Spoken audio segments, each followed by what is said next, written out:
सर्वे हुआ, हमने जैसे कहा वैसे सर्वे हुआ।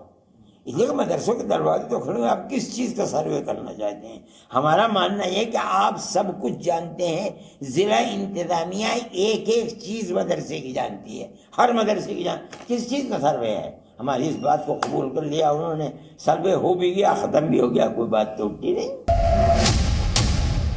मदरसों की गर्दन दबा करके अपने कंट्रोल में लेने की कोई बात मेरे सामने नहीं आई है, न दारुल के सामने आई है। ये हमारा एक दस्तूरी हक है जो दस्तूर ने हमें दिया है, हम उस हक के मुताबिक चलाते हैं। मदरसों को पैसा जमा करते हैं, चंदा करते हैं मदरसों को। अगर मुस्तकबिल आने वाले ज़माने के अंदर टकराव सरकार का हमारे मजहब से होता है तो हमें उस वक्त ये फैसला करने का हक होगा कि हमें अपने मजहब पर की मुखालफत में जिंदा रहना है या मुखालफत के अंदर मरना है। ये फैसला हम उस वक्त करेंगे। आज क्या फैसला करेंगे? तो अरशद मदनी के बयान आपने सुने सिलसिलेवार तरीके से। डॉक्टर रिजवान अहमद, एक तो मदनी साहब कह रहे हैं कि धार्मिक कामों के लिए सरकारी मदद की जरूरत नहीं है, हज के लिए सब्सिडी क्या हुआ करती थी, या पैरामीटर बदल जाते हैं, अलग जगह अलग कायदे आ जाते हैं?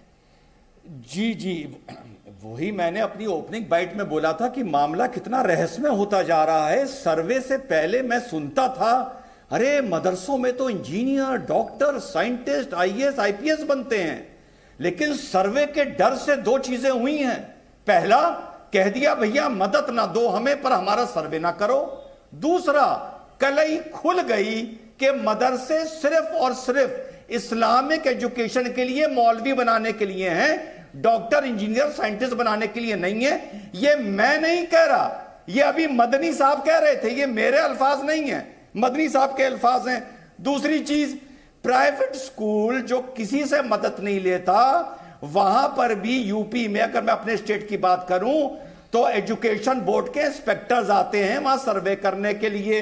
तीसरी बात जो आपने पूछी, क्या आप कोर्ट गए, तो वारिस भाई ने कहा हां मैंने सुना है कोई कोर्ट गया है। बड़े अफसोस की बात है, जिस पार्टी के प्रवक्ता का मुखिया खुद बैरिस्टर अपने को कहता है, उसका प्रवक्ता कह रहा है इतने अहम मुद्दे पर कि हां सुना है कि कोई कोर्ट गया है। चौथी बात, एक बात और रहस्य में हो जाती है कि 5 साल से तनख्वाह नहीं मिली। सवाल उठता है कि अगर 5 साल से तनख्वाह नहीं मिली तो इन लोगों को तनख्वाह दे कौन रहा था? क्योंकि कोई भी नौकर, मुलाजिम, टीचर 5 साल बिना तनख्वाह के नौकरी नहीं करेगा।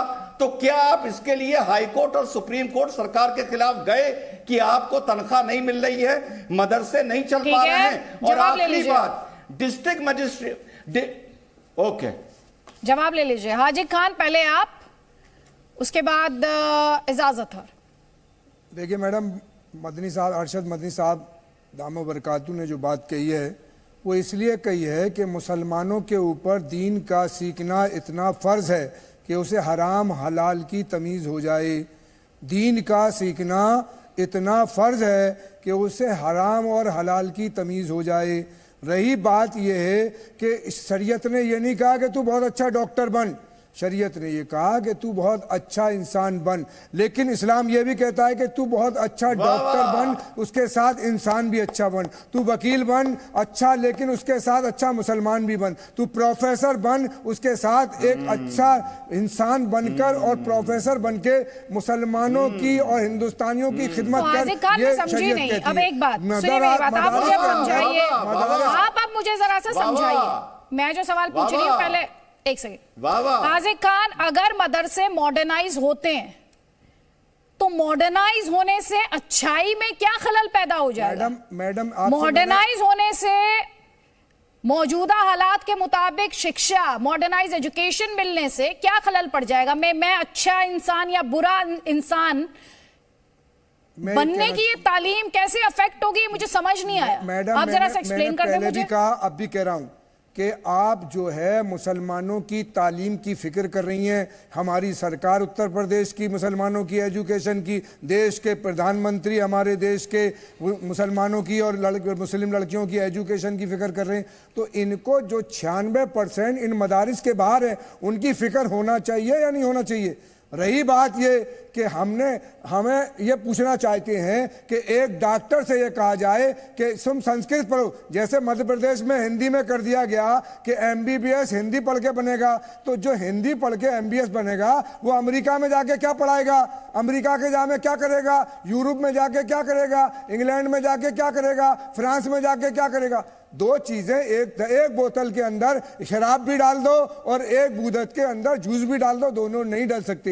एक बोतल, इंसान कैसेट है मैडम, इंसान जो एक कैसेट है, उसमें किसी पे संस्कृत लिखा जा रहा है, किसी पे अरबी लिखी जा रही है, अच्छा। किसी पे केमिस्ट्री लिखी जा रही है, किसी पे फारसी लिखी जा रही है। अब केमिस्ट्री वाले से जो कहो आपके लॉजिक के मुताबिक तो सर ये रूल फिलॉसफी आलिम बन जा, ये रूल और जो फलसफा, जो है अरे सर आप ऐसे चिल्लाएंगे तो आवाज मुझे ऊंची करनी पड़ेगी, मैं करना नहीं चाहती। सुनिए ध्यान से, सुनिए ध्यान से सुनिए सर हाजिर खान जी, सुनिए मेरी बात।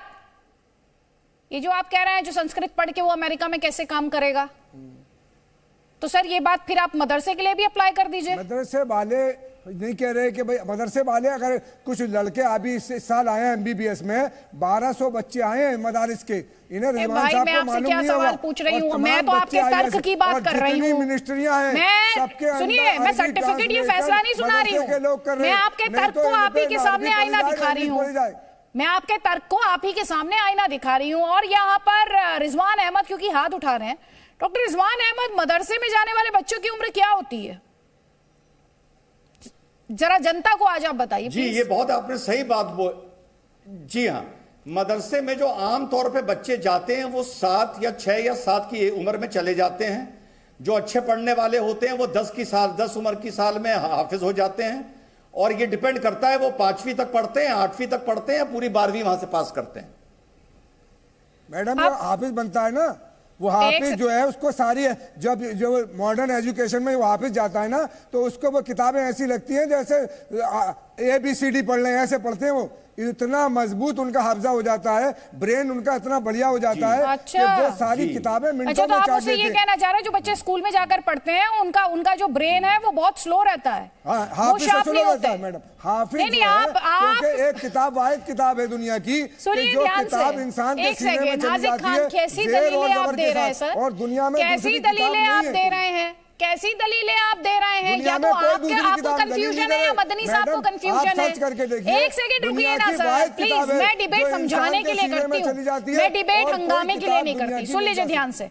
तो रिजवान अहमद, अब आप मुझे थोड़ा सा एनलाइटन कीजिए। अभी मदनी साहब कह रहे थे धार्मिक शिक्षा, ये हाजिक खान बना रहे हैं डॉक्टर इंजीनियर बनने, यही एग्जैक्टली अदिति, इन लोगों के सर्वे के डर ने, वही तो मैं बोल रहा हूं जब से प्रोग्राम शुरू हुआ है, इस कलई को खोल के रख दिया। पपड़ी जो मॉडर्नाइजेशन की डॉक्टर इंजीनियर बनने की थी वो उधड़ गई, सबने हाथ खड़े कर दिए कि भाई, अरे अब जब तुम बोल रहे थे मैं बोल रहा था, जब तुम बोल रहे थे मैं बोल रहा था, जब तुम बोल रहे थे मैं बोल रहा था, हाजिर खान इस तरह से डिबेट नहीं होगी, मैं बोल रहा था, ऐसे डिबेट नहीं होगी, जब तुम बोल रहे थे मैं बोल रहा था, 50 साल की रिजवान तुम बोल रहे थे मैं बोल रहा था, रिजवान अहमद दिखा दी जाहिलियत, दिखा दिया मदरसा छाप, दिखा दिया मदरसा छाप, एक सेकंड, दिखा दिया मदरसा छाप हो। मुद्दे पर रहिए, चलिए बात पूरी कीजिए। मैं तो मुद्दे पर हूं, हाँ, बोलिए, जब आप बात मेरा कीजिए। नाम लेंगी मैं तब बोलूंगा, बात खत्म। हाँ बोलिए। जी तो कुल मिला के हाजिर साहब ने आज 2 बातें कह दी। एक तो उन्होंने यह कह दिया कि जो मदरसे में नहीं पढ़ता, चाहे वो मुसलमान हो, हिंदू हो, ईसाई हो, बौद्ध हो, यहूदी हो, उसको इंसानियत तो पता ही नहीं होती। इंसानियत तो सिर्फ उनको पता होती है जो मदरसे में पढ़ने जाते हैं, पहली बात।